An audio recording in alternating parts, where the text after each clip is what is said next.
Nang dahil sa hininalang jumper o iligal na koneksyon ng kuryente, 20 pamilya ang nasunugan sa Paco, Maynila. Nakatutok si Von Aquino. Kanya-kanyang diskarte sa pagbuga ng tubig ang mga bomberong napasugod sa sunog sa Leroy Street, Paco, Maynila. Nagsimula ang sunog sa ikalawang palapag ng bahay ni Carla Tejedor.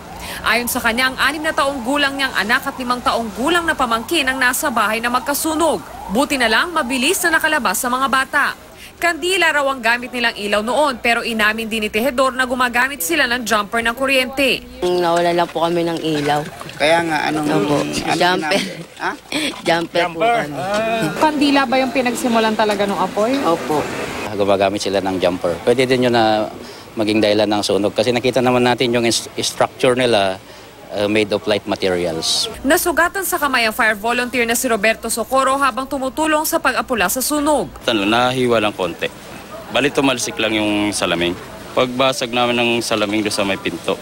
Nagpahirap naman daw sa mga bombero ang hindi pagputol sa supply ng kuryente sa lugar sa gitna ng sunog.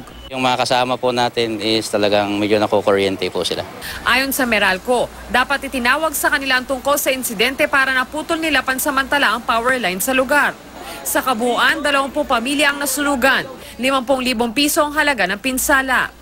Von Aquino, Nakatutok, 24 Oras.